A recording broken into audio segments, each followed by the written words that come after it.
Trevor was talking about the job that you went for, it reminded me of two things that I've heard recently. One was someone said this lovely, pithy little quote, "No means next." And I just loved it. I love it. Yeah. And then rejection is redirection. Okay. Yes. And I think you took the words right out of my mouth. You said meant to be or something like that. And as spiritual or corny or whatever it sounds like, I do believe things were meant to be. Like I've, had a couple corporate layoffs in the last couple of years, and it sucks, but something in the universe it's not meant to be for me. So anyway, I just want to pick up on that before we move too far from that, because I love those two little quotes, and they've stuck with me. I have an idea for a Netflix show, or any of the streamers, which is like to create like an 80s world and like drop, present day kids into this world. But they'd be lost. It's like, and the challenge will be like, make a plan to go to a movie, like Seinfeld. Every other Seinfeld episode, they met at a movie. They didn't have cell phones. They just said, "We're going to meet here," and that's where we're going to meet. So that's my little idea percolating about just simpler times, and I think it would be actually hilarious. It could be a theme park, The 80s theme park. Yeah. Well, it's interesting you say that, because my son has often asked me that too. I mean, he will. I think they are. It's symptomatic of this generation, Gen Z, sort of almost grasping for something better. I think they're largely fully aware that they are immersed in this, they're like a captive audience to Mark Zuckerberg and co. Unfortunately, it means that parents have to step up and do some on their own, or expose them to, I'd say, media training for kids. It's very hard. I have a podcast club. Did I tell you that? Or I maybe told both of you? Yes. So I started a podcast club about 2 years ago. Really like a book club, but the commitment is much lower. You just have to listen to a podcast episode and then get together and discuss it. So, some girlfriends who are into this. It's not always the same people. You don't have to come every time. So our last one was a couple of weeks ago, and it was an episode called Practical Optimism, and it was on the Happiness Lab with Dr. Laurie Santos, which is a fantastic podcast. And I'm looking at the notes, because every time I take notes and then I start the meeting like that. I sort of jot down notes from the podcast and then read them out loud and then say, discuss, or anything, did anything sort of speak to you or whatever. So this quote, 85% of the time, the things that we worry about don't happen. And 15% of the time that they do happen, we're better equipped to handle it than we think. So it's also reminds me of sort of that, like, I don't know, stabbing yourself twice. Like you're worried about something. I'm not getting the parable or the quote right, but we just really cause ourselves a lot of pain. And listen, I am definitely guilty of this, but we are self-sabotagers as human beings, I think. But we cause ourselves a lot of pain by worrying about things that are 85% likely not going to happen. And the other thing that what you said, Rob reminded me of, which I started with, sorry, my train of thought. I posted on LinkedIn last night, one of my favorite shows is Schitt's Creek. And so one of the episodes where David is going for his driving test, Alexis is there, and it's like literally one of my favorite quotes of all time. Kind of a two-part quote. And she goes, "Nobody cares. And people aren't thinking about you the way you're thinking about you." And it comes out. So I posted on LinkedIn last night. I'm like, I keep on talking about this quote. So here's the clip, and enjoy. Tap on my back. Do you have one that, like, how do you be positive? How do you be good for yourself, right? Well, I don't do this, but I'm sure it's very effective. But it reminds me of Mel Robbins' like high five habit. I think that was maybe her first book. So like literally high fiving yourself in the mirror. I have done it, but not like consistently and not in a while. I'm being totally honest. But my friend of mine and a friend and I, can I speak?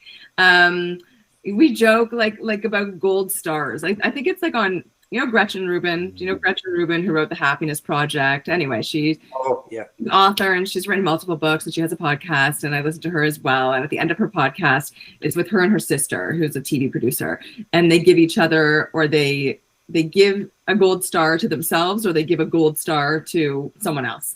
So I think I got the idea from that, but me and a friend of mine sort of joke like, oh my God, I get a gold star just for making a dentist appointment for my kid. Like and you're talking about, Trevor, earlier in the conversation, you were talking about stuff you're good at and stuff you're not so good at. Like, I hate forms. Like, I absolutely hate filling out forms. I get like 20 gold stars if I fill out a form.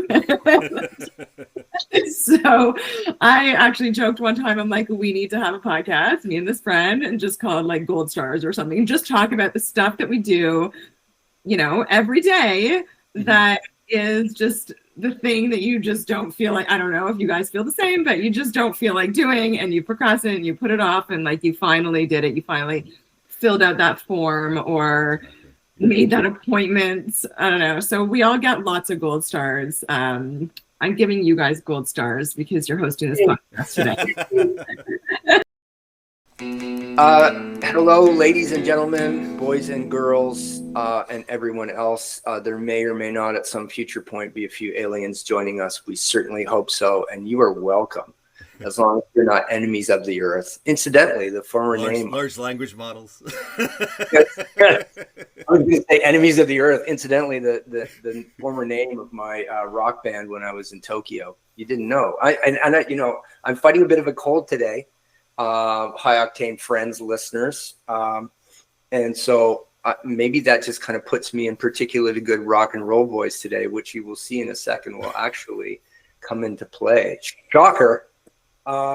Anyway, so welcome back again to High Octane Friends. So glad you could join us, whether you're first or you have been repeatedly, highly doubtfully listening to our podcast so far.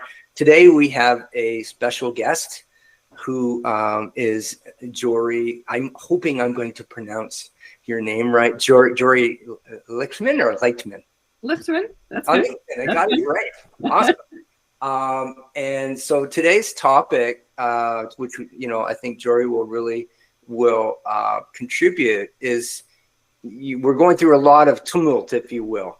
A lot of change. So how can we then develop resilience in the face of change? And here, as promised, is my reference to my particularly good, probably / terrible rock and roll voice. So changes, turn and face the strange changes. Anyway, I changed the lyrics a little bit, but that's what we're going to talk about. And Jori, you have an interesting background in change management. You've had your own journeys, and so we want to talk about change in the context of one's personal life, career life. We're going through lots of corporate change. Of course, we continue to go through the digital transformation of the corporate world and our personal lives too. But now we have AI, and we'll talk about all of that. But I think this really means that a lot of us are going through, at many different levels, change. So here we are. Let's kick it off. Trevor, do you want to play our theme song? I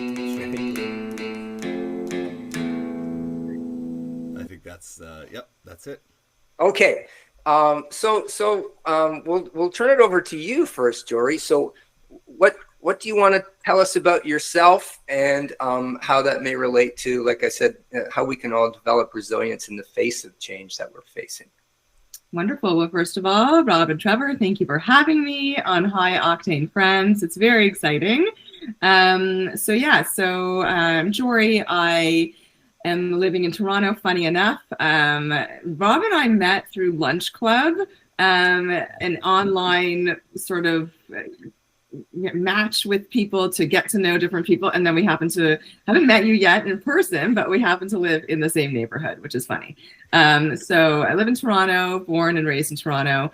And I, on the topic of change and resilience, I have had personal changes and professional changes that I feel I joke these days that I have a PhD in resilience, and I'm still, but apparently the powers that be up there still feel like I need to, I don't know, do a second PhD or something, because I continue to be tested as we all do. So not a pity party, but just, my personal changes. Obviously have 3 kids. I've gone through career changes, different jobs. And then in 2021, my mom sadly was diagnosed with pancreatic cancer on her birthday in February. And it was the same disease that took her mom when she was 60, and my mom was 73, and she passed away 3 months later. And then my dad passed away last year. So I haven't had, an easy time in that respect, but I've been surrounded by amazing family and friends and community, so which I'm very grateful for. And then on a professional front, I have had my share of corporate restructuring, or been impacted by my share of corporate restructuring, and currently am in transition right now. So I'll pause there to let us kind of digest that, and we can dig in further as needed. Yeah, that's a lot of change. And I would just add on, you said you kind of feel like you have your PhD in resilience. And I was thinking, what could that acronym PhD stand for, other than, the common thing that's like PhD, pretty hard days. I've gone through some pretty hard days. For the record, I'm a Harvard PhD dropout, so I don't know if even I qualify, but I understand what pretty hard days are. And Trevor, you as well. You also have three kids. I only have one. Yes. So that you should get a medal just for that. There should be a 3 and 1.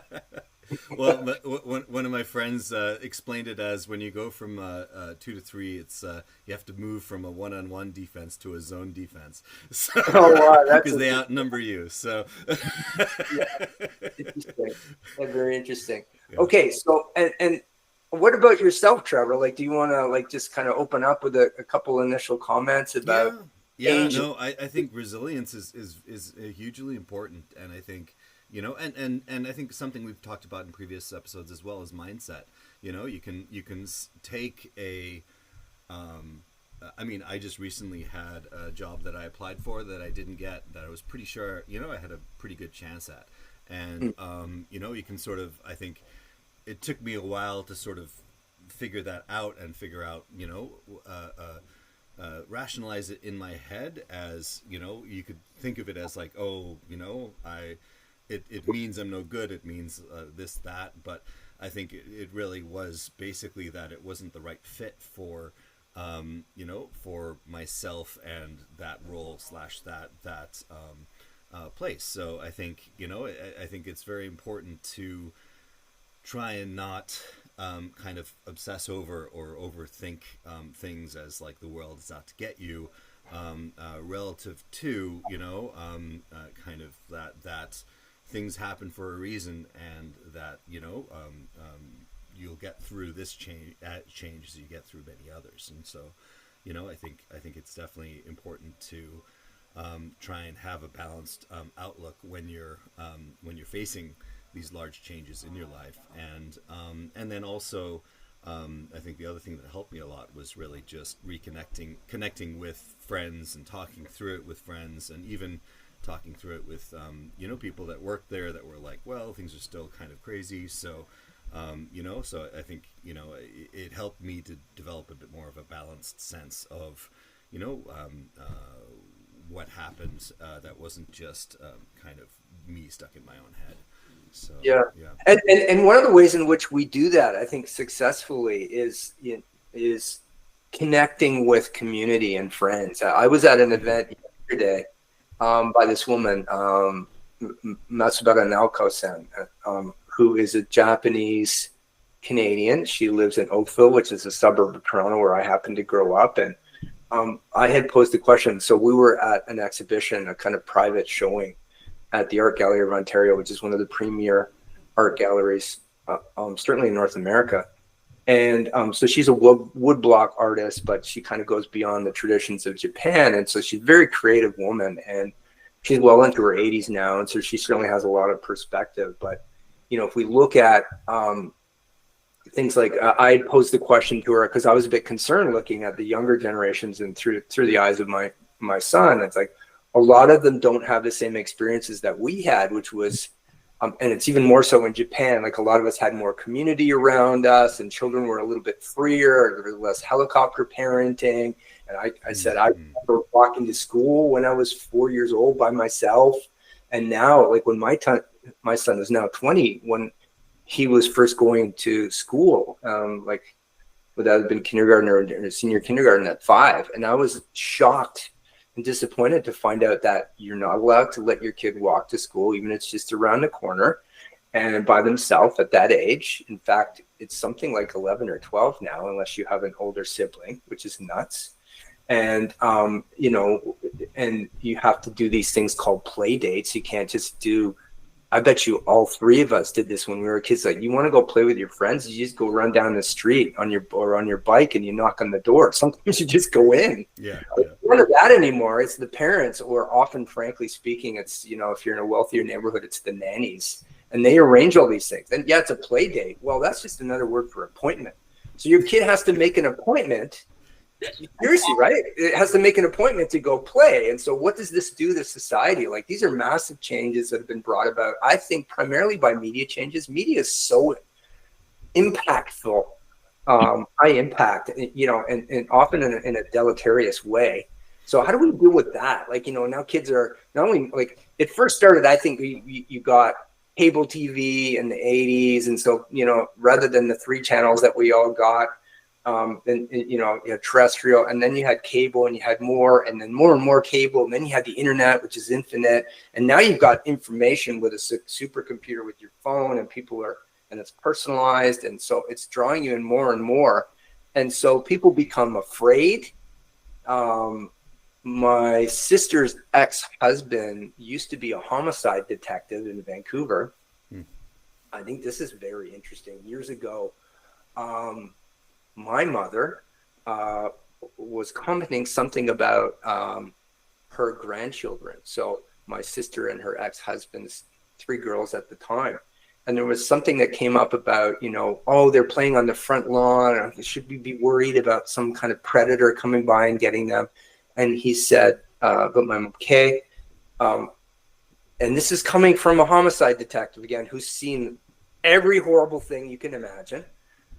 It is infinitesimally small, the probability that they would be attacked and harmed in any way. So, like, just let them be kids. So I think we've done a great disservice to our kids, not allowing them to walk to school, play outside, go with their friends, you know, and they're on their phones and all this kind of stuff.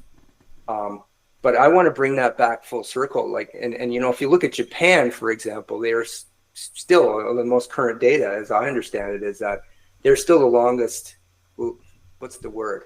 The people with the longest average lifespan in the world. And a lot of that, they figure, is about the community orientation that Japanese, particularly outside of big cities like Tokyo, have, right? And maybe it's somewhat of an urban problem in general, that, you know, in the cities we're a little bit more paranoid. We're it's information overload, and we're not as smart as we think we are, and it's causing these problems. But anyway, these problems exist. And so how can we solve them? So I will shut up because I'm rambling. Or you can, what do you think about what I just said? And well, I will say I probably am one of those parents. I'm not proud of it, but we grew up with this fear of kidnapping. You know, and my mom was very overprotective. And although when I think about, some ways not, like, we obviously didn't have cell phones back then, and I went where I went, and they just trusted that I would come back, and I did. And we had, you know, we took the Forest Hill 33 bus home whenever we needed to get back home. The bad part of town, audience. Forest Hill is the bad part of town. Not at all. I can't say that I have helped with the societal problems that you're describing, because I have fears, and my kids, you know, think that I'm a little bit crazy. I think I'm really trying to get better. You'll have to have them on the podcast to ask whether or not that is working. We'll get the real truth. On mom.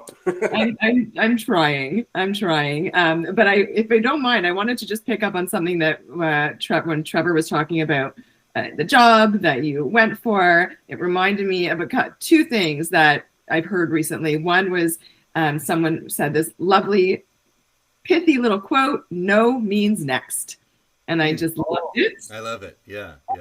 And then rejection is redirection.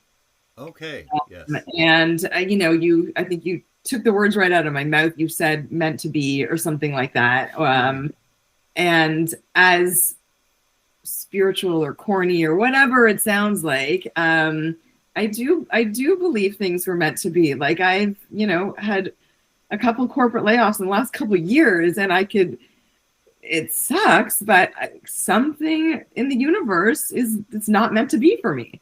So anyway, I just want to pick up on that before we move too far from that, because I love those two little quotes, and they've stuck with me. No, that's really true, and I think it's those are great sort of reframers of perspective, and I think it's something that I think we all struggle with, and I wonder if there's like in the modern era, as we get further away from kind of daily spiritual practice or that sort of stuff, that it is still important to kind of at least have some faith that faith in whatever it is in the world as a whole, in the fact that people in general are good, and on the overall, and that there are things will work themselves out, and it's never, I think it's never as dire as it might seem in the present moment. I think and this particularly plays back into kind of what Rob was saying about like the especially media nowadays, and like the 24-hour news cycle. Like it's just sort of I think the less time I spend there, and I think it's actually been proven that the less time you spend on social media, the better you feel, because you're not constantly sort of comparing. I think I've said it so many times, but like comparing your daily life to everyone else's highlight reels, and or just picking up on the news where everything negative gets sort of amplified, and it's almost geared to the algorithms, or the reporters are geared to pumping out more sensational stuff to keep you engaged and keep you hooked. So I think it is good to try and have a balanced perspective, and also then also have a realistic perspective. Like I think for me, I think the thing I worry about with my kids is more all of this online stuff, like just that they will go on and find these random YouTubers, and sometimes they're fine, but sometimes I watch, and sometimes it's difficult to watch or to even pay attention when one of them is on, because it's sort of like going here, there, everywhere, and you wonder sort of what this stream of constant information information on their ability to pay attention and everything else. It certainly I say often I feel bad for this generation. Like my son, who's 17, I've got my daughter's 19, my son is 17, my other son is 13, almost 14, and he loves Stranger Things, the 17-year-old, and it's set in the 80s, and he often talks about just I wish that I lived back, just simpler times. I have an idea for a Netflix show, or any of the streamers, which is to create an 80s world, and drop present day kids into this world. But they'd be lost. It's and the challenge will be challenge, make a plan to go to a movie, like Seinfeld. Every other Seinfeld episode, they met at a movie. They didn't have cell phones. They just said, we're going to meet here, and that's where we're going to meet. Yeah. So that's my little idea percolating about just simpler times, and I think it would be actually hilarious. It could be a theme park, you know. The 80s theme park. Yeah. Well, it's interesting you say that, because my son has often asked me that too. I mean, he will. I think they are. It's symptomatic of this generation, Gen Z, sort of almost grasping for, something better. I think they're largely fully aware that they are immersed in this, they're like a captive audience to Mark Zuckerberg and co. Unfortunately, it means that parents have to step up and do some on their own, or expose them to, I'd say, media training for kids. It's very hard. Like I've been aware of this since my kid was a little boy, and even before social media was such a big thing. I would sit with him and we would watch cartoons and stuff, and of course, the advertisers would put through things that target them, and it's harmful. It's like, I'm sorry, but like things that are full of artificial colors and sugars and highly processed, this is bad for you, right? And so I tried to make him aware of what's going on, and you're going to see all this stuff that's not good for you. And so, approach it with a critical eye. But at the same time, you talk about having a balanced outlook, Trevor, I think is really important. And I think a big part of having a balanced outlook, if you want to deconstruct that a little bit, is, it starts from having the right perspective, or knowing that you can gain the right perspective. And but to do it in a way that is not so negative. Like, it's like, I was very concerned when my son started saying those things like, Dad, was it so great in the 80s and all that? I'm like, well, I mean, my first instinct is to say, yeah, but we tend to remember those really good things and idealize that parts of our childhood. It's like, no, it wasn't. Like we used to do crazy stuff, right? And some of my friends didn't make it out. Like, I was always a bit of the wild child, and some of my friends died, and some of the stuff they did. And kids today, I think, are much more conscious of not doing those dangerous things.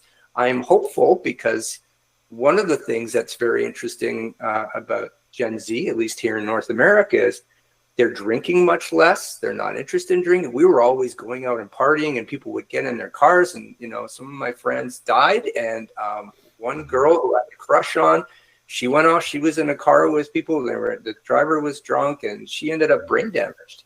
I didn't understand. Like, she just disappeared for a year and a half, and she came back and trying to finish her high school. So some things were definitely not better. So I think parents matter terrifically. If you look at certain populations where you have a lot of single parenthood, that really messes kids up, because of course being a single parent is ultra hard. Being two parents of children is hard enough, as all of us on this call know. But I want to say, like, that perspective, a lot of it is focusing on the positive, because of course what Facebook made and all the social media people have figured out over the years, and what they're adding, they're very sophisticated PhD people with behavioral science, behavioral economics, is they know absolutely that sensationalistic negative things attract much greater than positive things generally, right? And so it really takes parents, a community strength, and the kids themselves ultimately have to figure out, like, okay, how can I focus on positive things? How can I reframe this? Because I wrote something down here, which is a quote I remember when the kids are always like asking for something or whatever, and if they don't get what they want, they get upset. And I remember hearing, like, maybe it was a teacher, you get what you get and you don't get upset. You kind of got to deal with it. And I think that's very true. And I think children today, they're kind of, they have an expectation of getting stuff, and they've been sold that. I mean, I know this is a little bit negative, but the participation trophies and all that, we never had participation trophies when I was a kid. We lost. My son, if I can just add, is like a really sporty kid, very athletic, and he like scoffs. Is that the right word? He is not interested in a participation trophy. Like, my husband is the one who sort of, is more of the organizing the what hockey team, blah, blah, blah. but he's embedded that, kind of, you don't need, everybody gets a participation strategy. So that's been a topic of discussion in our house as well. You almost wonder, I mean, this is probably wrong, but I'm going to say it just for consideration. You almost wonder if it's better, assuming they don't have some like big disability or other barrier, right? It's like maybe once in a while you hand out trophies that say you are a loser. I don't know. Like maybe that's the wrong thing, but like this is part of developing resilience though, right? Maybe that's too extreme. But they need to be able to deal with that sometimes. And one of the best ways to deal with stuff is through kind of a desensitization, which really is just a way of saying that experience is very helpful. And a lot of these kids will grow out of these problems. We're so worried about them as parents because we love them, of course. But, how do you develop that resilience? And I think if a lot of that is making sure that you yourself and your family members, your kids especially, are exposed to things and you don't handle them with kid gloves. Like it's not as fragile generally as we think. And I had written down here something. I was listening to the radio the other day. Yes, radio still exists. Yeah, CBC radio, and they have terrific comedians that come on. And I can't remember this woman's name. I should look it up. But she's an amputee, or not even an amputee. Like she was born without arms. Yep. And she talks about it a lot and jokes about it in her comedy. Well, what a thing to joke about, but it was hilarious. And, she's got a very positive outlook. Again, you get what you get and you don't get upset. You somehow figure out a way to reframe it. And I think that reframing very fundamentally, importantly, has to be focus on the positive. Unfortunately, human brains, we know, are wired to focus on the negative. Like if the situation is, if you've got your hand on a hot stove, or it's near the hot stove or someone's going to put it on the hot stove, that's a negative thing. But someone's saying, I'll give you $1,000, I'll give you $1,000 if you keep your hand on the hot stove. Well, you're not going to be focused on the positive thing. You're going to be focused on the negative thing. Mm-hmm. So I know it's very hard. We tend to do that at a lesser level, but focusing on the positive. Yeah, it's Courtney Gilmore is the comedian, I'm pretty sure. Yeah. Wow. Oh yeah, that sounds familiar. Yeah. I don't know if you guys watch AGT, America's Got Talent. Oh my gosh, the comedians that they have, they're not always, don't always have a disability or something, but there are many that have, and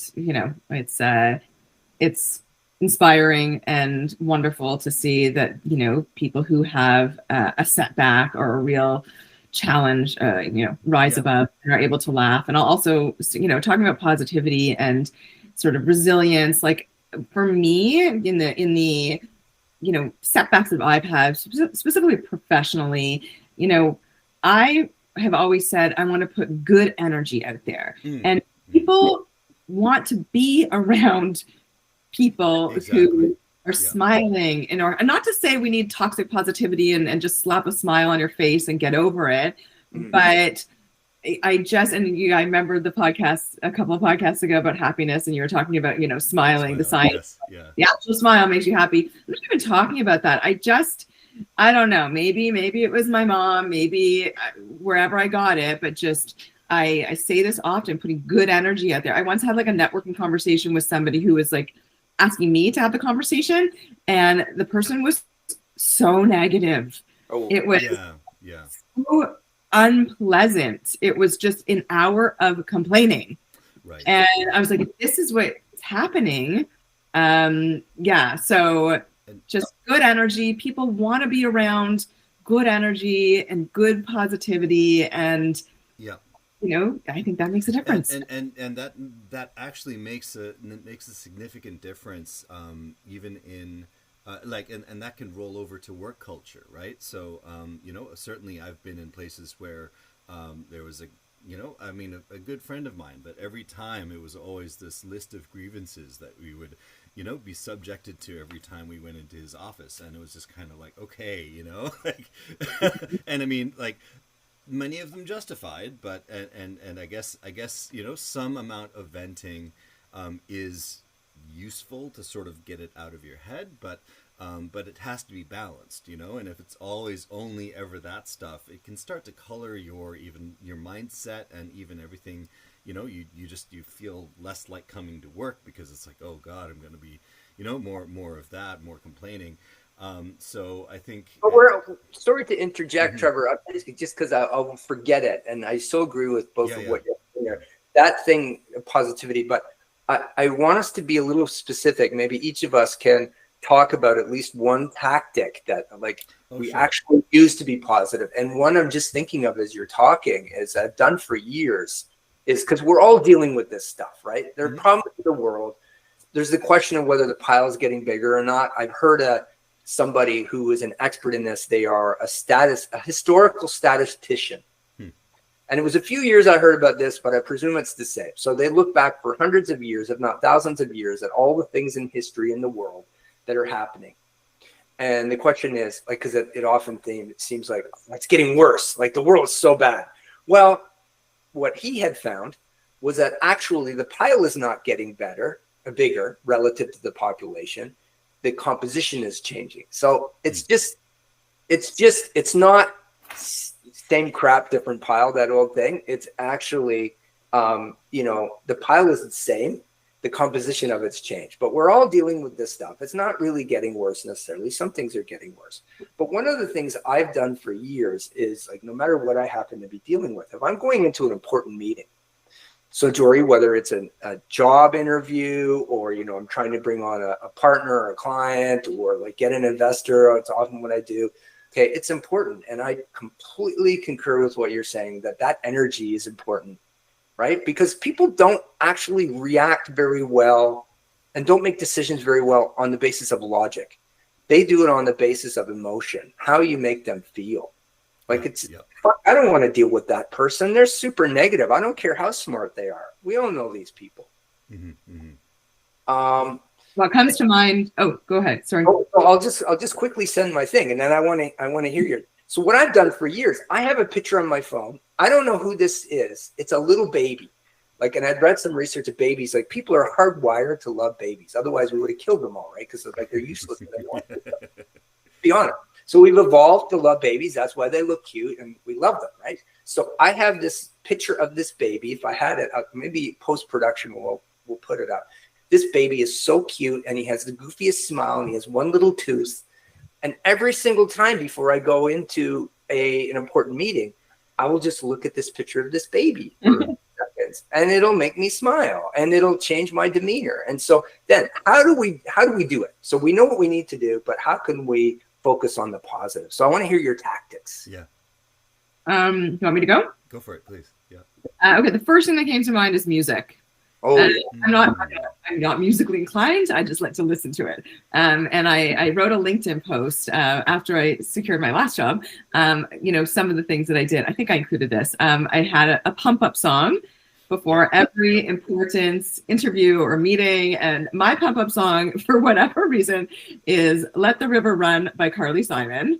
And I'm not this big Carly song. I don't know. This time, maybe it's because it's from the movie Working Girl. I just think, and not even because I've seen that movie a million times. I haven't. I've seen other movies a million times. So music before something important, but also I play a lot of music. Musicals are sort of like this. You can't be part of my family if you don't like musicals. You're out. My little guy is he's allowed to stay because he's embraced Hamilton. So we've allowed him to stay. So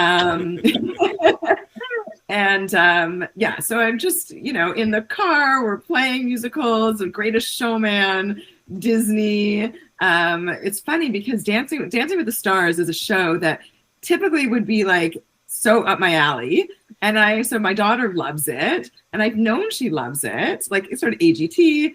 And I've known she's loved it, but I've never gotten on the bandwagon. But now I'm on the bandwagon of this season. It's so happy. It's just happy and joyful and beautiful, and watching people learn a new skill, and it's just very inspiring. So I would say, yeah. And I also book a lot of shows. We were talking about this last time, I think, Rob. I'm seeing MJ the Musical, a Mervis show. I'm going. I feel like I'm going tomorrow. Oh, you can. I'm going October 25th. And I feel like I should like have a T-shirt that says "Will travel for musicals, but by car." Just like I'm not a big like get on a plane and go for a weekend type of person, but I'm going to London, Ontario to see a production of Frozen. I'm going with my son and my sister and her daughter and my niece. So I have a few more things lined up, but it brings me joy. Music. When are you going to Frozen in London, Ontario? It's November 20 something. I can't remember. The reason why I ask you is because for those of you in our audience who don't know, London at the end of November might be frozen. Quite cold. So hopefully we'll beat the freezingness. It's end of November. Whatever. We're just driving there, getting to the theater, going to Frozen. Yeah. Anyway, so that's the first thing that comes to mind when you sort of mentioned what specific things, and it's free. Mm-hmm. Like, yes. I'm sure with Spotify, whatever, but like practically free. I'm already paying.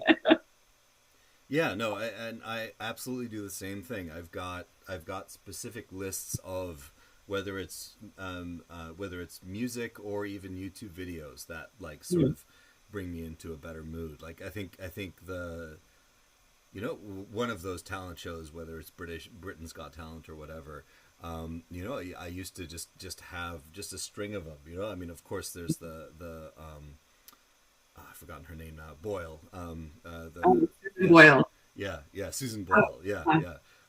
Is the great one, and then Paul. I think was another singer. Similar sort of thing that. But it's just these sort of uplifting things of someone, and I think I really connect with the fact that it's sort of just regular people that have this gift that sort of don't even realize how good they are, and get up and kind of get some success from that, which is a really, and of course, I mean, it's manufactured, but whatever. Still, their talent is real. Their talent is not manufactured. Their talent is real. Yes, absolutely.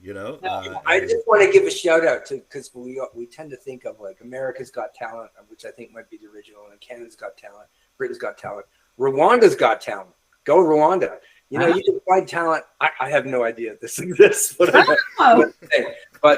you'll find talent everywhere. We all have hidden talents. Well, yeah, and you mentioned it in another episode too, Rob, of like, everyone has self-worth, and really, not, I think that's something to take into account, is that also everyone has unique talents, and things that they're good at, and I think there's that Einstein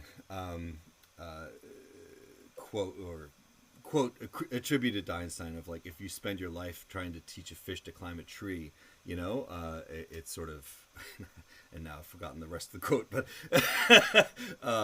but essentially kind of saying that you don't necessarily always need to beat your head against a wall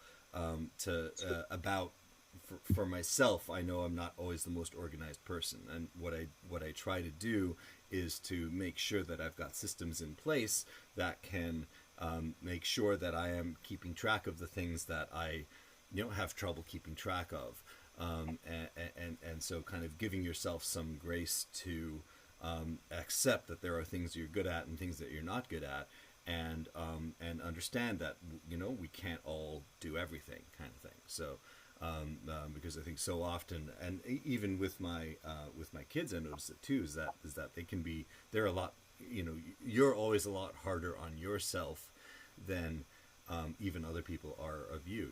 Like I was working with my kid on a homework project, and the teacher thinks I did a horrible job, and all of these sorts of his perspective of what's happening in the classroom. And then I write to his teacher asking for an extension, and she said, "Oh, no problem." And then she said, "Oh, he did such a fantastic job the other day in presenting to the class on another topic." And so, I think it's just sort of, it was enlightening to me, and it showed me that maybe I need to, kind of help him with understanding that, he's actually really good at getting up and presenting in front of kids, even if he's behind in some other areas, and it's really, something that he shouldn't beat himself up about, but it's something that we all tend to focus on the things that we understand that we don't know because we're focused in on our narrow areas versus understanding all of these things that we actually do know. Go ahead. I'm going to just say it's also very helpful to look back on situations where we were wrong about an assessment of our own performance, right? We've all been there. More others where it's like, I did so badly on that, or, why isn't that prospective client getting back to me, or why is that prospective employer or whatever, or girlfriend, boyfriend not getting back to me? And so we start to imagine negative things. Again, the brain seems to be wired to go toward the negative, but we need to develop a habit of positive thinking. And, it is, I don't want to be Pollyanna about these things, but I do think I like your idea, Trevor. It's almost like an engineering approach to how you think, and you need to be systematic such that you develop your tendency to think more positively. And I think one of the ways in which we can develop this perspective is it's almost like they do this in things like cognitive behavioral therapy and whatnot. You want to reframe it, you want to rethink it. And some of those ways in which you can rethink it such that you determine that you're wrong. Like some of your thinking patterns are wrong. If you start from there, all three of us our thinking patterns are not perfect. I would certainly say so. And one of the ways that you can reframe, you can have a new perspective is remember the times where you were so worried about something and it didn't turn out to be the case. It happened to me recently. Yeah. Something really good happened. I guess it's kind of, I won't announce it now, but something really good. And I was totally wrong. It's like, why are they not getting back to me? Why blah, blah, blah, all this kind of thing. And I think recognizing there are times in which we can all be wrong and not to always go negative and assume the worst. And the important thing there is to have a habit of doing that.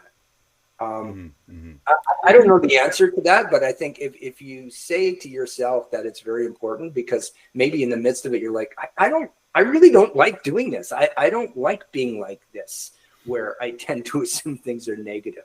Yeah, negative stuff happens. And then you can kind of have an attitude of like, okay, well, maybe, and so what? Does it matter? I did something and I was really embarrassed, or I really flubbed that thing.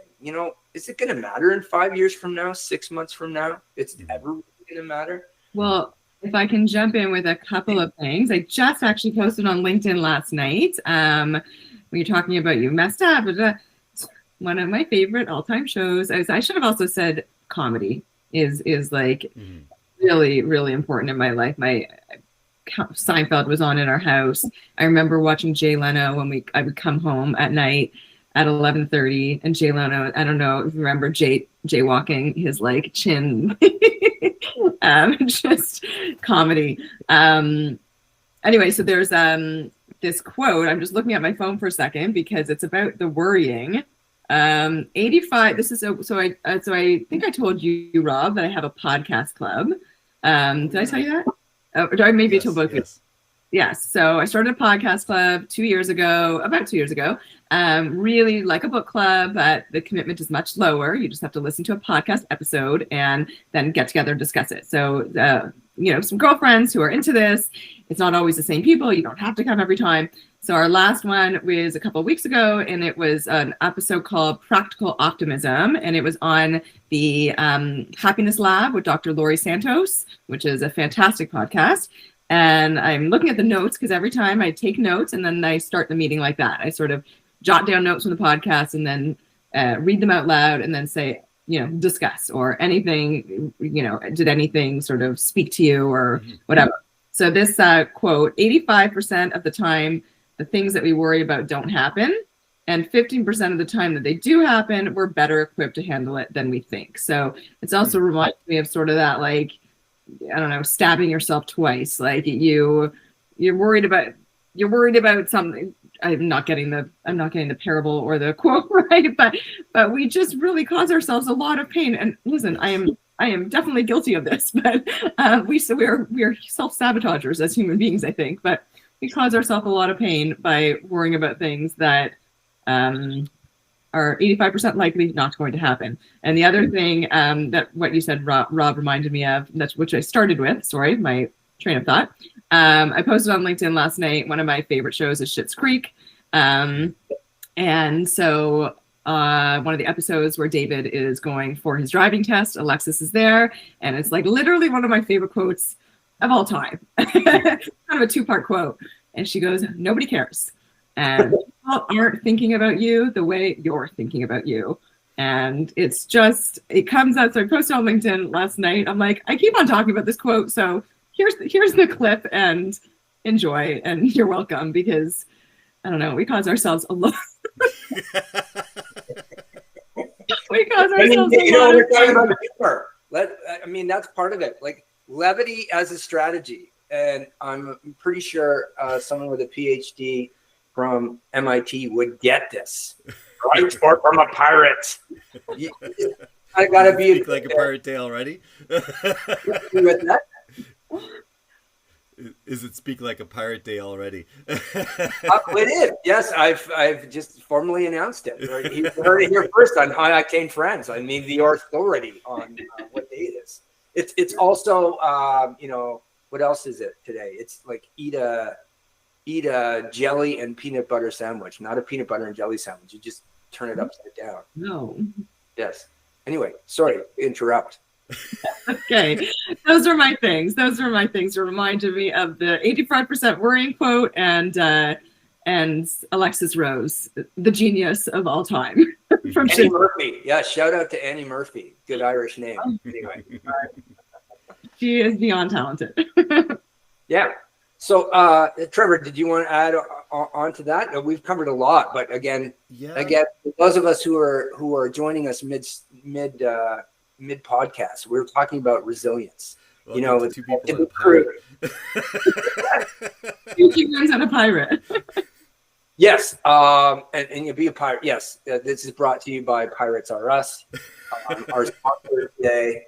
But to be a little more crude, some people would say, well, stuff happens. Stuff happens, okay, to all of us. But what are you going to do?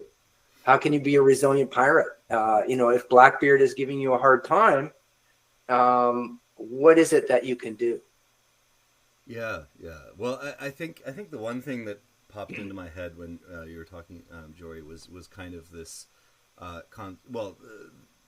thing that I often tell myself and often need to remind myself of, but it's sort of like you have the best, what's the best that can happen, what's the worst that can happen, and reality is going to be somewhere in between those two extremes for the most part, and it is one thing, and then the other thing is just what I try to remind myself as well is like I try not to worry too much about things that are outside of my sphere of control, right? So I have no ability to, the only ability I have to influence whether I get that job or that client or not is what I do leading up to it. But then in the waiting phase, when you're waiting to hear back, it's kind of like, well, I've put my best foot forward.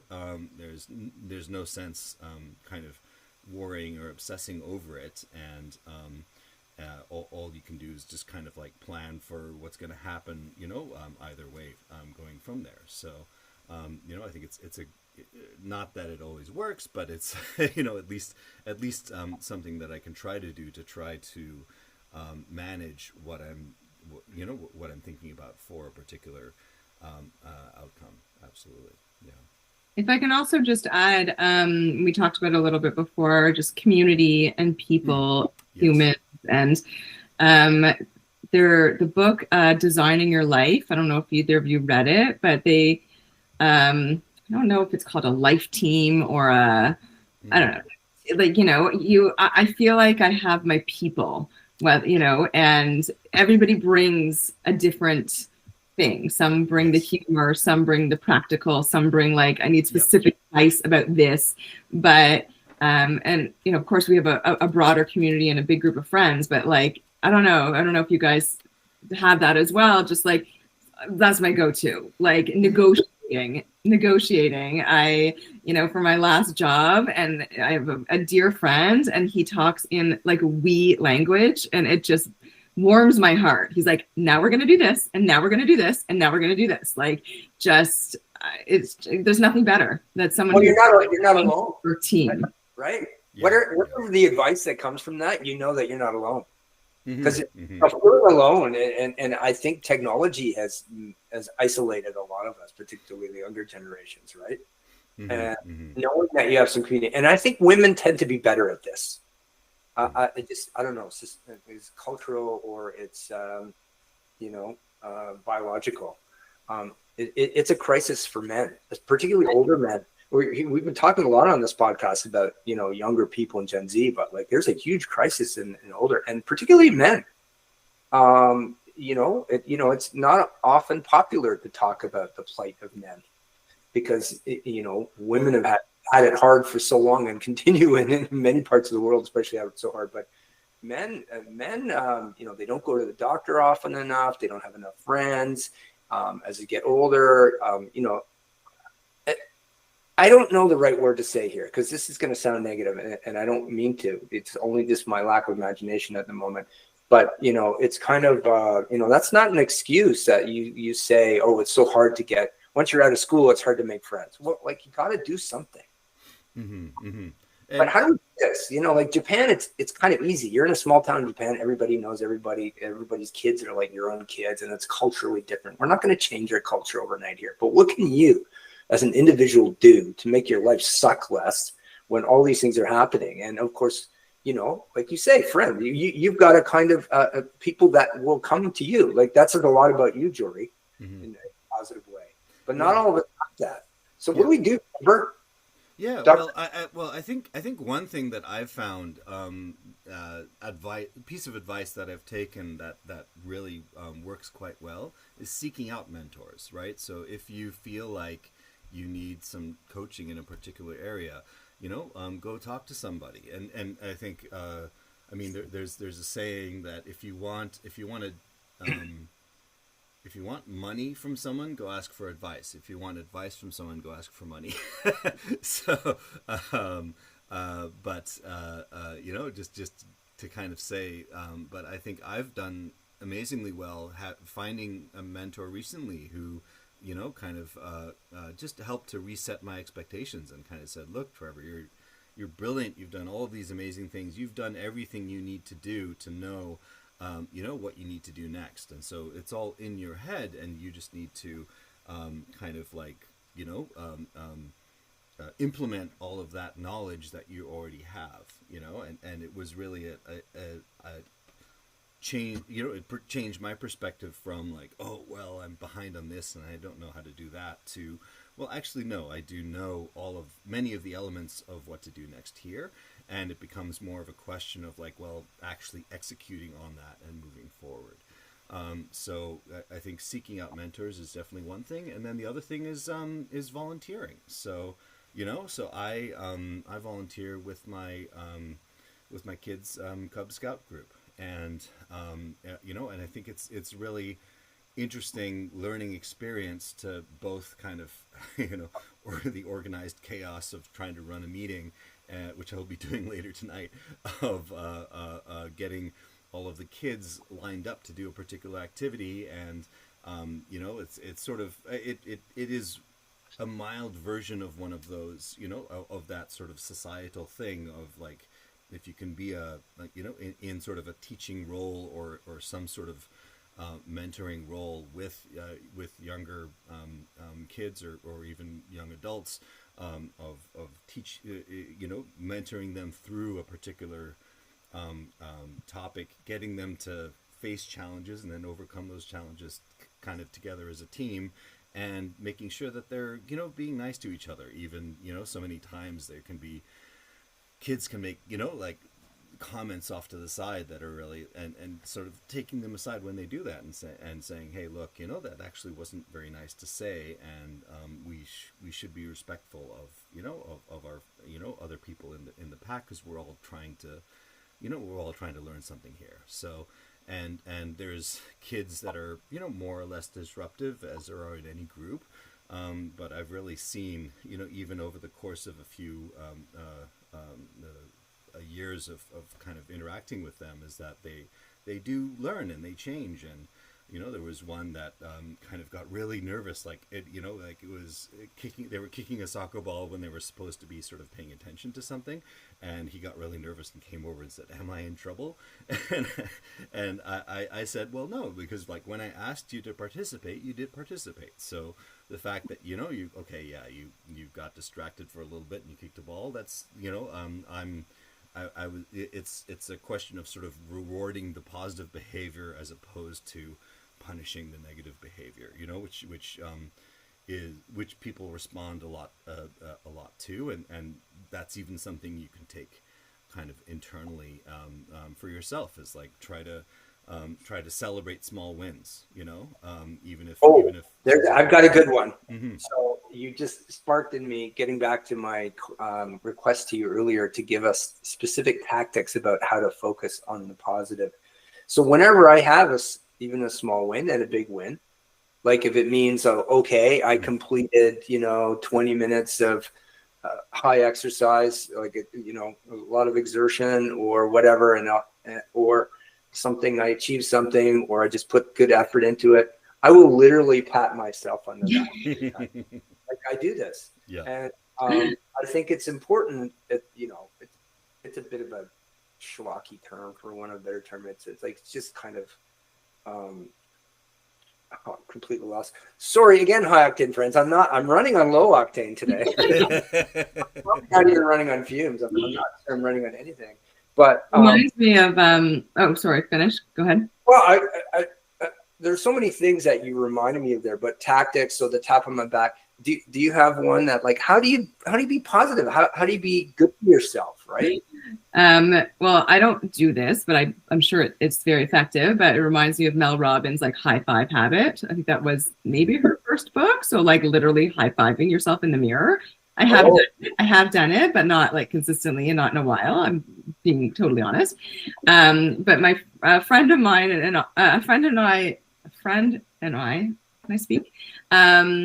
We joke like about gold stars. I think it's like on, Gretchen Rubin. Do you know Gretchen Rubin, who wrote The Happiness Project? Anyway, she's an author and she's written multiple books, and she has a podcast, and I listen to her as well. And at the end of her podcast, it's with her and her sister, who's a TV producer, and they give each other, or they give a gold star to themselves, or they give a gold star to someone else. So I think I got the idea from that, but me and a friend of mine sort of joke like, oh my God, I get a gold star just for making a dentist appointment for my kid. Like and you're talking about, Trevor, earlier in the conversation, you were talking about stuff you're good at and stuff you're not so good at. Like I hate forms. Like I absolutely hate filling out forms.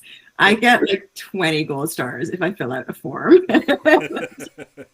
So I actually joked one time, I'm like, we need to have a podcast, me and this friend, and just call it like gold stars or something, and just talk about the stuff that we do, every day that is just the thing that you just don't feel like, I don't know if you guys feel the same, but you just don't feel like doing, and you procrastinate and you put it off, and like you finally did it. You finally filled out that form or made that appointment. I don't know. So we all get lots of gold stars.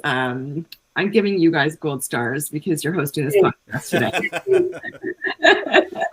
Okay, that's awesome. I was thinking as you were saying that, it's a way in which we can kind of, celebrate the small stuff, because it's not just about the big stuff. Lots of little things, but together they matter if you make them matter. And so, whether you pat yourself on the back or high five yourself in the mirror, I let the gold stars stay. It's almost to celebrate the small stuff. I was thinking that, that's the antithesis of of sweat the small stuff. So, don't sweat the small stuff, celebrate the small stuff. Mm-hmm, mm-hmm. I mean, even things like, we know with health and mental health too, physical and mental health, and of course your outlook is so affected biochemically by what we eat. I think probably who we're around too, like ideally you're around each other. There's probably all sorts of chemical reactions that we don't know about. Mm-hmm. But, I would say sometimes I do this too. If I eat particularly well at a meal or in a day, I get a pat on the back. Yeah. I don't know. Like I think these are habits. Habits are super important, and they know this. Mark Zuckerberg again, like, you know, he's, I don't know, is he the new Dr. Evil? No, I think it's actually Sam Altman is the new Dr. Evil, right? Now we're going to deal with being able to, they call it erotica. It's pornography, right? Then now they've said that OpenAI and ChatGPT, and what is their version of the image maker, video maker? Is it Sora? Yes. It's going. Now they've said, okay, it's totally okay. You know, we're going to open it up so you can make your own porn. Well, I'm sorry. But that is just insane and completely contradictory to any kind of corporate responsibility, in my view. And it clearly screams of avarice. It's disgusting, but not to bring it down. But I have something about habits. I wrote a blog, Atomic Habits. Did you guys read Atomic Habits? I haven't read it. Excellent. Some people say like he took it from someone else, but let's, you know, everybody puts their own spin on it.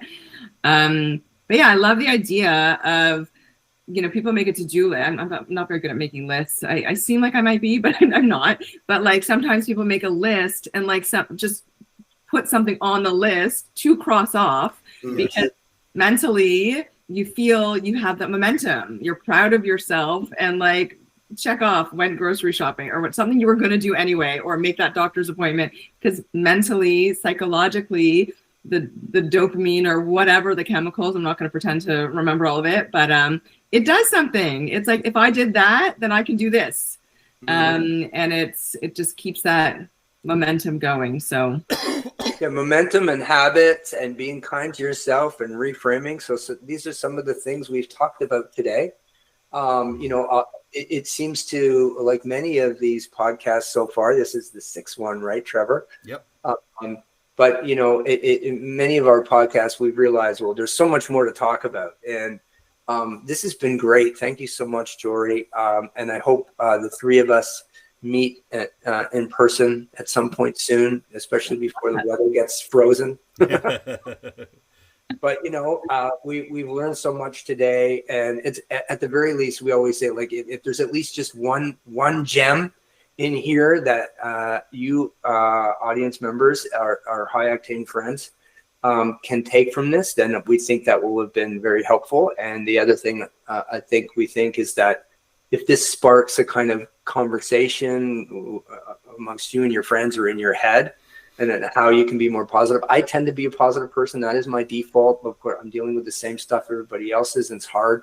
I take this from my mother, who's ultra positive and lives on her own, and she's like almost 98 and still tills her own garden and makes her own bread and all this kind of stuff. And it's like, man, you're the most positive person I've ever met. Like, that's no kidding. And I'm very curious about how that happens. Some of it's organic. So, and if you have any additional thoughts, audience, please do put them in the comments and, you know, subscribe, all that kind of stuff. We're not making any money off this, at least not yet, but we enjoy what we're doing. And thank you, Jori, for joining us today. And yeah, this was really fun. Thank you for having me.